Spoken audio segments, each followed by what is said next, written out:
act as if everything always works out for you, not because you're blindly optimistic, nor because you're naive to the nature of suffering, but because there is a quiet intelligence woven into the fabric of life itself. When you begin to trust in that intelligence, not with arrogance, but with wonder, you start to feel the rhythm of something far deeper than the surface chaos. Now imagine for a moment, what if the events that seem to go wrong are not wrong at all? What if they are the precise movements of a cosmic dance, choreographed not by chance, but by the same intelligence that causes a tree to bloom, a bird to migrate, or a wave to crash perfectly against the shore? We too are part of that rhythm. But we fight it. We worry, resist, and try to control what was never ours to command. You see, there's a kind of serenity that arises when you stop trying to force life and instead begin to flow with it. That's not to say you should do nothing. It's not passivity, it's participation without panic. It's action without tension. It's allowing life to unfold while playing your part with trust. There's a deep beauty in showing up to life with the spirit of, I'll do what I can, and then I'll let go. And in that letting go, you find the peace you are trying to control your way into. But this acting as if is not a performance. It's a return to a truth you've known all along. That beneath the worry and the noise, you've survived everything you were once afraid of. Life didn't break you, it reshaped you, and often it gave you something better than what you thought you wanted. So now, instead of panicking when a door closes, you begin to smile quietly, knowing that a better one may already be swinging open. When people walk away, you don't beg them to stay. You trust that whoever is meant to walk with you will never require you to chase. There is something magnetic about a soul that trusts. It's not loud. It doesn't need to explain itself. It doesn't need to argue for its place in the world. It simply knows. Not in the mind, but in the body. In the stillness behind the thoughts. It knows that the rain nourishes just as much as the sun. It knows that detours aren't delays. They are invitations to destinations we never imagined existed. We've been conditioned to believe that control equals security. But security doesn't come from control. It comes from trust. And trust is not earned by life being easy. Trust is formed when you fall and realize the ground is softer than you thought. It comes when you lose what you thought you couldn't live without and discover you're still breathing. It comes when the things you feared most turn out to be the very things that awakened your soul. So when you act as if everything always works out for you, you're not pretending. You're aligning. You're stepping into harmony with the wisdom that already exists. You are becoming like the river that doesn't resist the current, but lets it carry it forward. And yes, the path may twist and turn, but the water never doubts. It will reach the sea. This way of being, it invites ease, it invites miracles, and perhaps most importantly, it invites presence. When you stop gripping for a specific outcome, you begin to enjoy the moment as it is.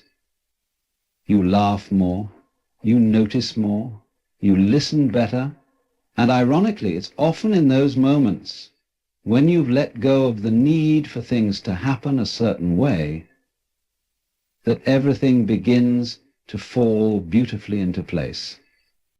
You are not here to suffer under the illusion of constant threat. You are here to participate in the unfolding of something vast, mysterious, and, if you let it, deeply kind.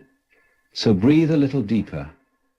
Walk a little slower, smile without a reason, act not with desperation but with peace. Because maybe, just maybe, everything is already working out for you. You just haven't recognized the pattern yet. Imagine waking up each morning without the weight of trying to figure everything out. No mental wrestling matches with the unknown, no obsessive planning, just trust. Not the kind that blindly ignores danger or responsibility, but the kind that whispers, "You're held." Even now, especially now, there's a stillness in that, an unshakable peace that doesn't depend on what the news says, what others think, or even what the day may bring. Because deep beneath the surface, you've stopped fighting the current. You've stopped clutching to the illusion of control. And in that surrender, something remarkable begins to happen. Life starts moving with you, not against you. Control is a funny thing. We're taught to believe that it's the ultimate strength. That if you plan enough, predict enough, and protect enough, then you can avoid pain and manufacture certainty. But this belief is exhausting. It demands endless effort. It's like trying to swim upstream while the river keeps urging you to just let go and float. And yet we keep kicking, flailing, gasping for breath, mistaking effort for effectiveness. But the truth is, the more tightly you try to grip reality, the more it slips through your fingers. When you begin to trust the flow of life, not as a theory but as a way of being, everything changes. You stop asking, what if it all goes wrong, and start wondering, what if this detour is exactly what I need? You stop interpreting delays as denials and begin seeing them as divine pauses, spaces that make room for something better. And that better thing doesn't always look impressive from the outside. It might be a quiet moment of realization, a chance encounter, an unplanned conversation that shifts your whole perspective. These are the gentle miracles that arrive when you stop trying to be the architect of every single outcome. But let's be honest, it's terrifying to let go, because letting go means releasing your grip on outcomes. It means being okay with not knowing. It means recognizing that you are not the puppet master of life, but rather a participant in a dance where you're not always leading. And that feels like vulnerability. That feels like risk. But here's the twist. It's in that very surrender that you gain access to a deeper power, a wisdom that doesn't come from forcing, but from aligning. You start noticing synchronicities. You begin seeing how even your past missteps led to insights and opportunities. You realize that the moments you thought would break you were actually shaping you. That the people who walked away made space for something more honest. That the jobs you lost gave you time to hear your own voice. This kind of trust doesn't come from logic. It comes from awareness, from slowing down long enough to recognize that the universe hasn't failed you. It's been guiding you in silence. And the more you trust that flow, the more you discover how unnecessary worry really is. Worry doesn't prevent pain. It prevents peace. It's like praying for something you don't want. It tells life, I don't believe you'll take care of me. But when you replace that worry with quiet confidence, you step into a different vibration. One that no longer screams for security, but simply knows it's safe. That's when doors open. That's when people show up. That's when things start falling into place, not because you force them to, but because you stop blocking them with fear. You also stop needing to control others. You stop needing everyone to understand you, agree with you, or support you. You begin to realize that your peace was never supposed to come from external agreement. It was always meant to arise from internal alignment. And when you're aligned, you don't chase validation, you don't force relationships to work, you don't manipulate circumstances to feel okay, you simply trust. And that trust becomes magnetic. It draws the right experiences, it repels the unnecessary ones. It makes space for grace to enter where fear once lived. Of course, there will still be storms. Trusting the flow doesn't mean the skies are always clear. It means you learn to dance in the rain without panicking that the sun is gone for good. It means you stop trying to predict the forecast and instead become the kind of person who finds peace in any weather. That's real power, not the kind that dominates, but the kind that dissolves fear. A quiet, grounded strength that says, whatever comes, I'll meet it with presence. I'll meet it with faith. Over time, this way of being transforms your entire experience. You no longer see life as something to survive, but something to participate in fully. You begin to enjoy the unfolding, even when you don't know where it's going. You stop demanding guarantees and start noticing the beauty in unpredictability. Because you realize that the river of life has always carried you, even through the rocks and the rapids. And now, instead of resisting it, you're floating with it. You're trusting that even the bends you can't see are leading somewhere meaningful, somewhere right, somewhere deeply, perfectly timed. There's a moment in every journey when you feel lost.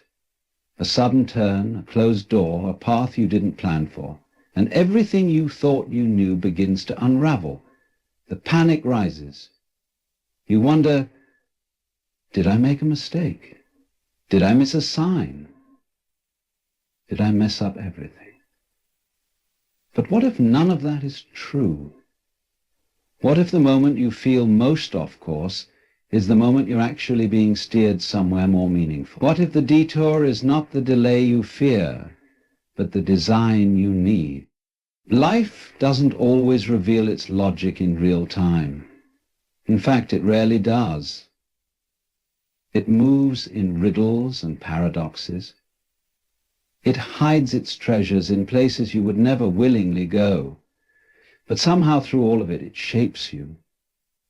And when you look back, it's often the roads you didn't plan to walk that led to the richest destinations, but because they made you see things you would have otherwise ignored. They woke something inside you that would have stayed asleep in the comfort of predictability. The culture around you screams that a straight line is success, that detours are failures, that change means you've done something wrong. But nature doesn't agree. The tree doesn't grow in a line. Rivers don't flow straight to the ocean. Even the stars move in orbits. Everything in the natural world bends, spirals, curves, pauses, expands. Why should your life be any different? Why should your growth follow a formula? There's a silent intelligence behind what looks like chaos.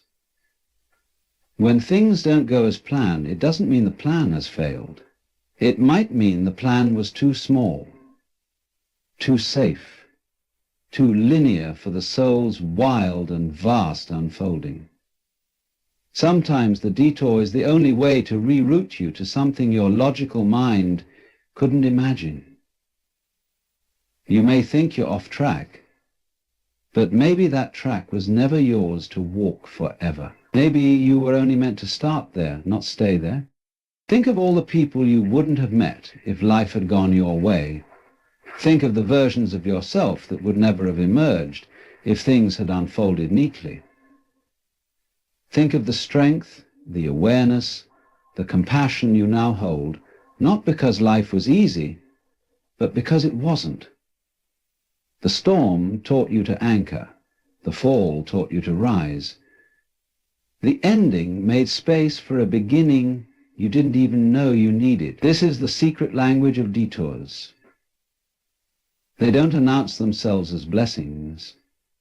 They arrive as interruptions. But there is gold in what interrupts us. There is wisdom in what we resist. Often the most sacred moments of growth come cloaked in what feels like loss. The detour asks you to let go of certainty and walk into the unknown. It asks you to loosen your grip on your identity, your image, your expectations. And it invites you to meet yourself in a deeper way. Not the self that performs or pleases or achieves, but the self that watches it all and remains. You begin to see that detours are not signs that life is unfair. They are signs that life is aware, that it sees what you do not, that it's orchestrating a symphony your ears are not yet trained to hear. And if you can trust that, if you can surrender to the silence of not knowing, you create the space for new paths to emerge. Paths that are not based on fear or force, but on alignment. And isn't that the goal? Not just to arrive somewhere, but to arrive whole. To grow not just taller but deeper. To collect not just achievements but meaning. You could reach every goal and still feel empty if your soul wasn't part of the journey. But when you walk with awareness, even the broken paths begin to shimmer with purpose. Even the pain begins to feel like an invitation. The detour is where the soul stretches, where the heart becomes tender, where the mind is humbled, where life says, slow down, look again. It is where you stop running from yourself long enough to hear what really matters, and often what matters has nothing to do with how things appear on the outside. It has everything to do with what awakens inside. So the next time life reroutes you, pause before you panic. Don't rush to fix it or label it or escape it. Let yourself feel the discomfort, yes. Let yourself grieve the path you thought was yours. But then, stay open, stay curious, stay soft enough to let the new begin. Because it will. It always does. Not always on your timeline, not always in the form you expected, but it will. And one day, what felt like a setback will reveal itself as sacred redirection. What once made you cry will now make you wise. What looked like the end will become the beginning of something more honest, something more aligned, something that doesn't just fit your plans, but fits your soul. You don't have to fear the detour. You only have to walk it with awareness, because when you do, you begin to see life not as a problem to be solved, but as a mystery to be lived. And in that mystery, nothing is wasted. No wrong turn, no delay, no loss. Everything becomes part of the path. Everything belongs, even this, especially this. There's a certain power that doesn't come from proving, persuading, or pushing. It's not loud, it's not forceful, and it doesn't announce itself with grand gestures. It lives in the quiet spaces between the noise. It radiates from someone who has stopped seeking permission to be at peace. This kind of power, the calm that flows from within, is what shapes reality more than any desperate attempt to control or fix. Because when your inner world is rooted in calm, life begins to mirror that stillness. Not always immediately, not always visibly, but consistently, quietly, and inevitably. Most people are driven by the chaos of their own minds. They wake up worrying, move through the day anticipating problems, and fall asleep exhausted by the constant need to figure everything out. Their nervous systems are on high alert. Every delay feels like danger. Every silence feels like rejection. Every shift feels like failure. But beneath all of that noise is a question most are too afraid to ask. What if I stopped trying so hard? What would happen if I trusted instead of chased? When you act as if everything always works out for you, you're not denying reality. You're shifting your center of gravity. You're choosing to move from stillness, not struggle.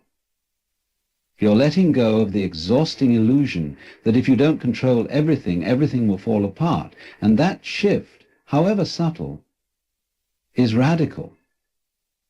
Because calm is a frequency.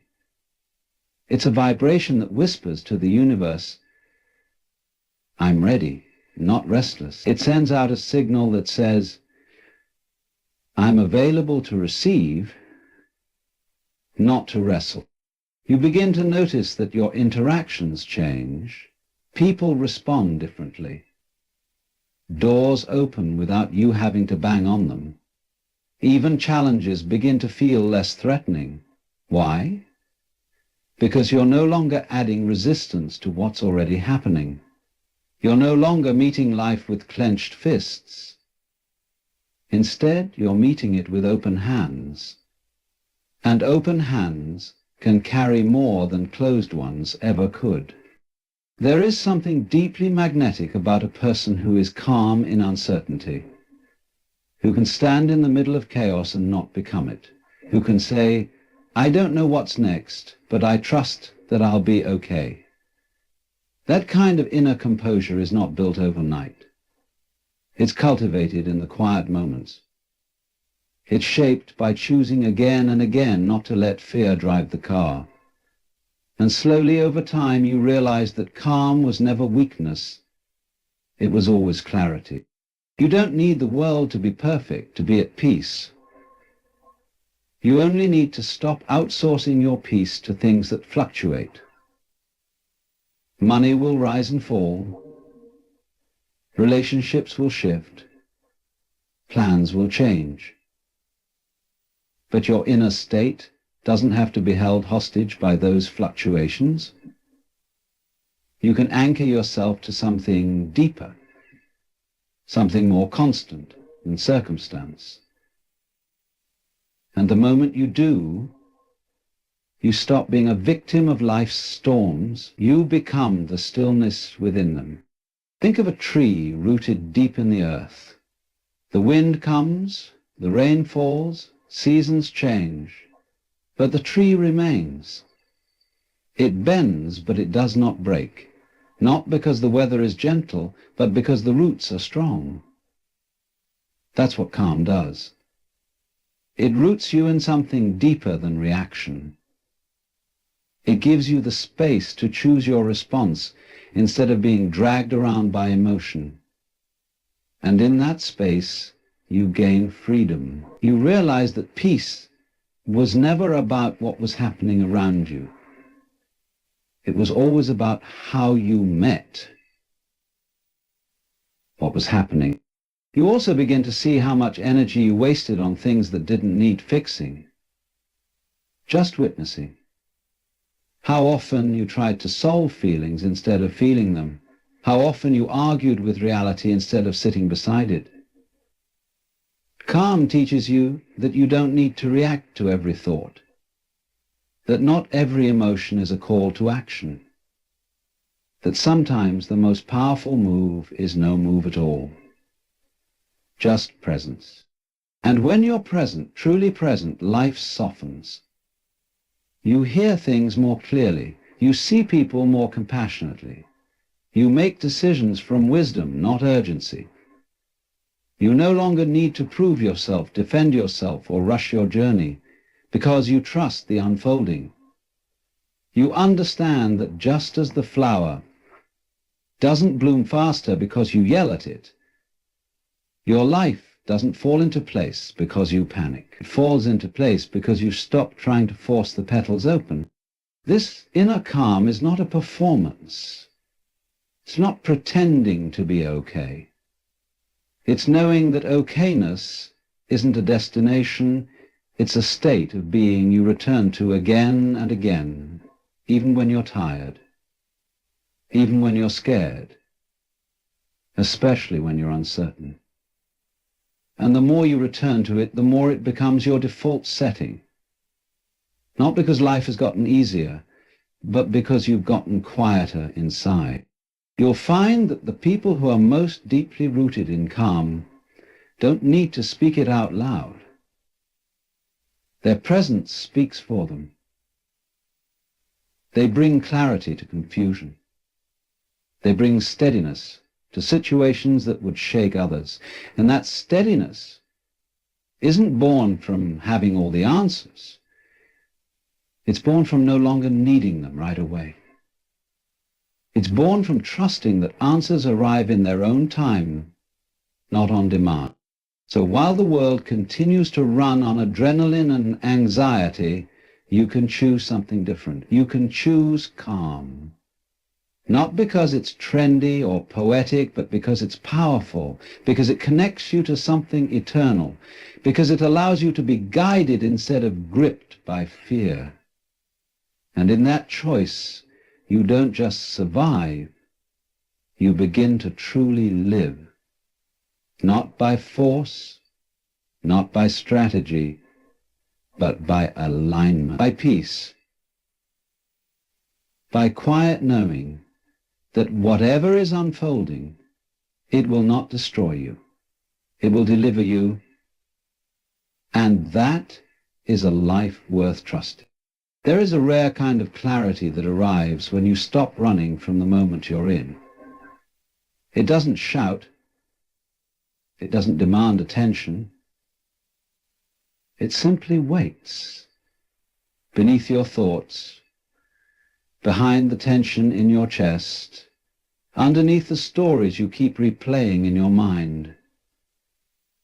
Presence is not a place you go. It's what's left when you stop trying to escape.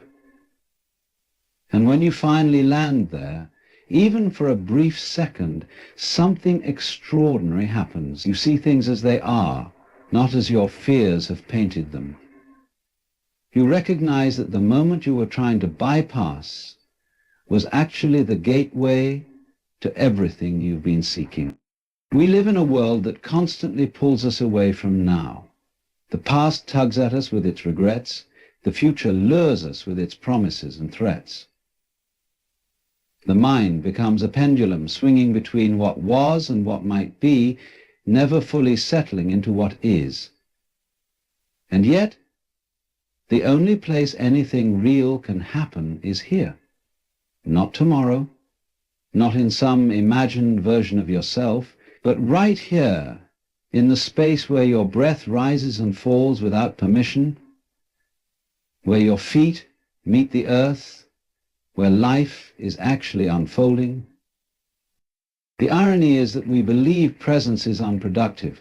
We think being still means being stuck. We're conditioned to believe that if we're not worrying, planning, or doing something, then we're falling behind. But presence is not the absence of movement. It's the fullness of attention. And in that attention there's intelligence, a kind of knowing that can't be accessed through mental effort. It's the moment you stop asking life to be different, and instead you ask life what it's showing you now. And when you ask that question sincerely, without resistance, answers begin to appear where there was once only confusion. Acting as if everything always works out for you doesn't mean passively waiting for things to happen. It means showing up to each moment with the awareness that something is already happening. And your job is to meet it, not to control it. When you're present, your energy isn't scattered, it's focused. And that focus doesn't require strain. It requires attention. Deep, intentional attention. The kind that notices the details most people miss. The kind that allows beauty to emerge from what once felt ordinary. Presence is where you hear the subtle whispers of guidance that get drowned out by panic. It's where creativity flows without effort, where solutions arise without strain.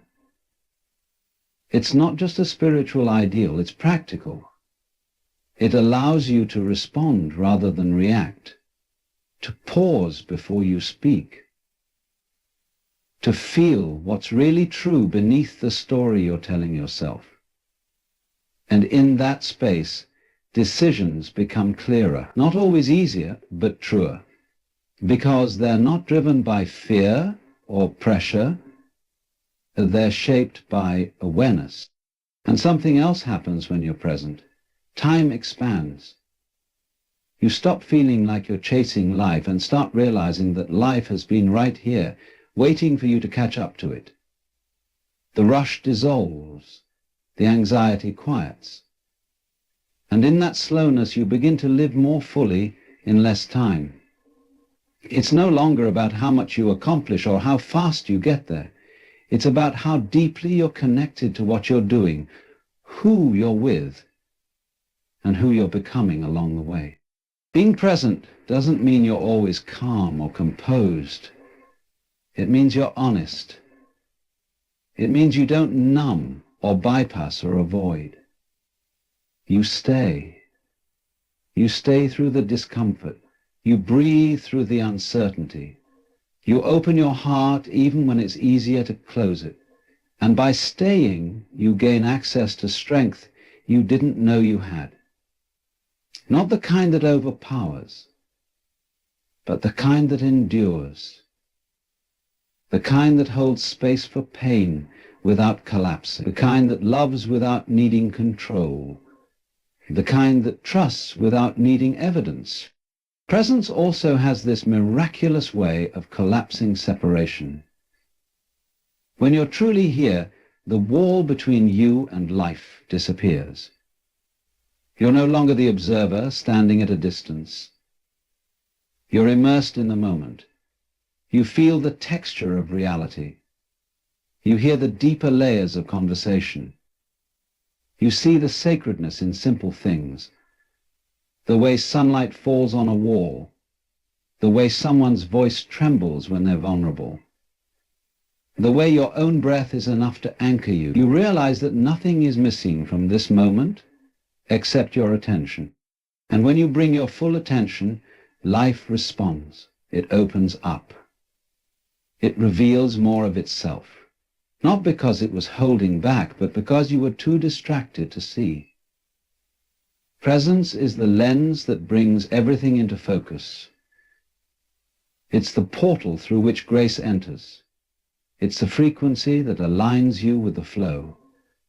Because the flow never exists in the past or future, it's always now.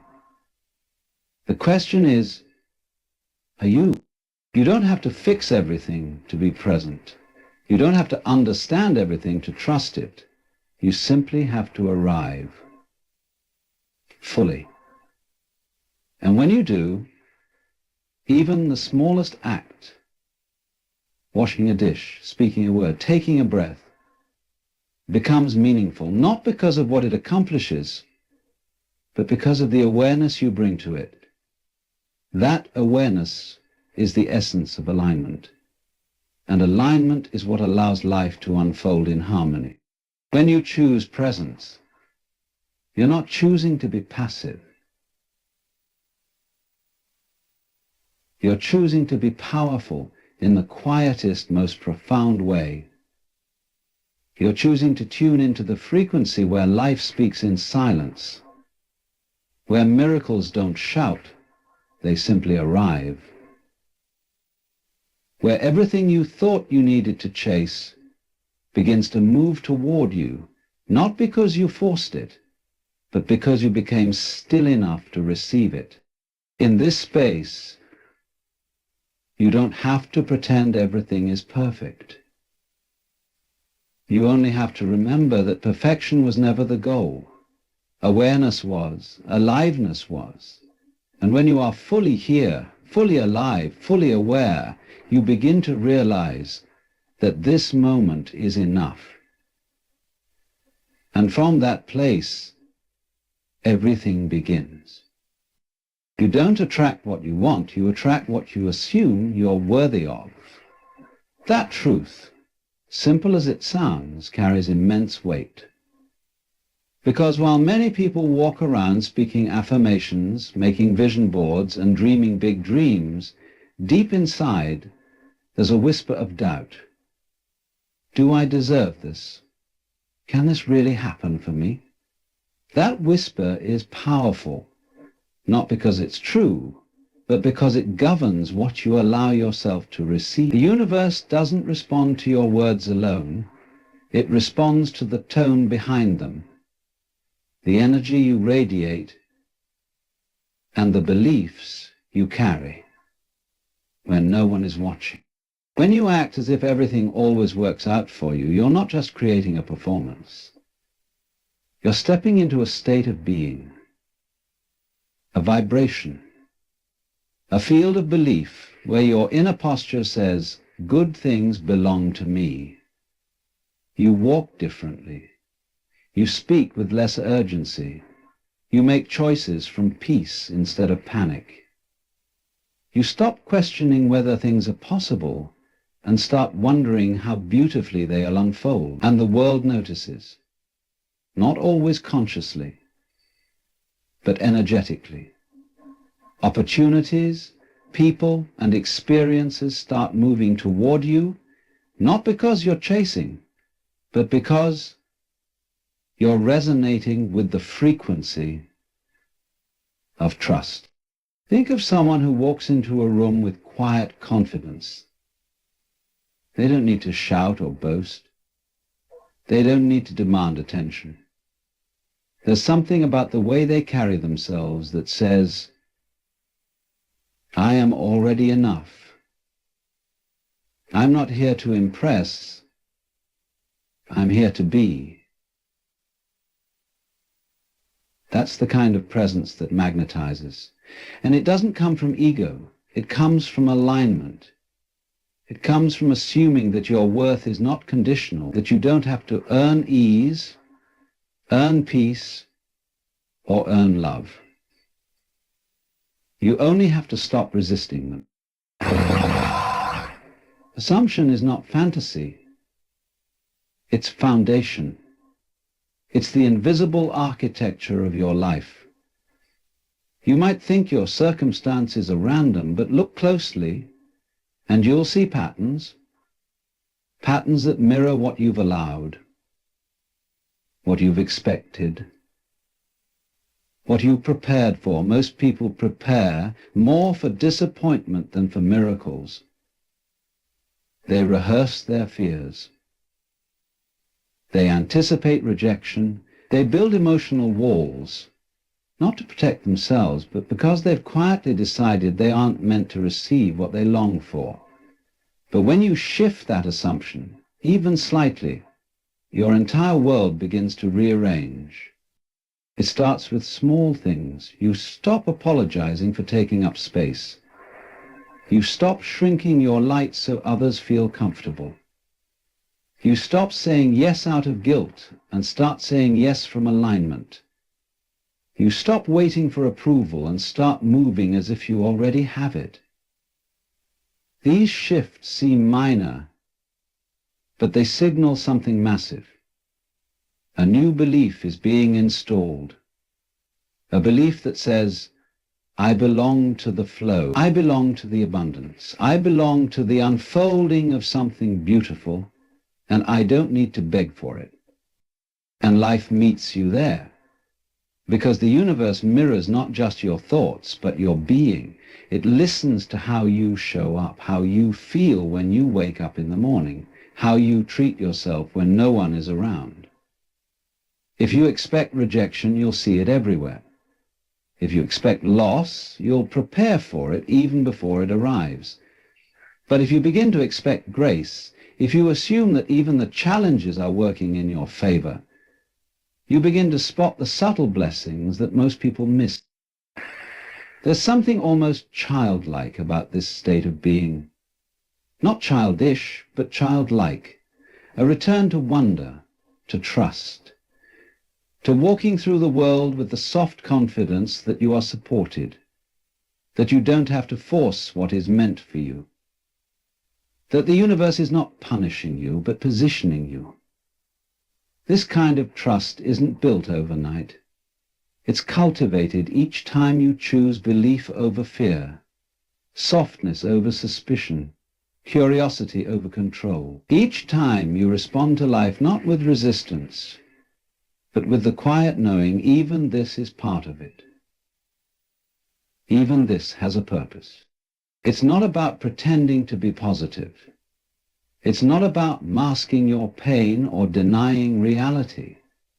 It's about choosing a deeper truth, a truth that says the universe is far more loving than you've been led to believe, that you don't have to hustle for your worth, that you don't have to earn your blessings by suffering first. You only have to stop contradicting your desires with doubt. You only have to stop shrinking your expectations to match your history. Your past is not your prediction, unless you keep rehearsing it. Assume peace, and you'll find yourself less reactive. Assume joy, and it'll start to visit even on the ordinary days. Assume support, and the right people begin to appear, not because they weren't there before, but because you've stopped filtering them out with suspicion. This is the power of assumption. It becomes your lens. It decides what you notice, what you allow, what you amplify. And the more consistently you hold the assumption that everything is unfolding for your good, the more gracefully your life will begin to reflect that belief. There's a softness in this way of living. Not weakness, but softness. The softness of someone who doesn't need to grip so tightly anymore, who can breathe even when the outcome is uncertain, who can smile even when the path isn't clear, because they've discovered that their energy shapes more than their effort ever could. And that energy is created by assumption. Not just what you say, but what you deeply believe to be true for you. So let your assumptions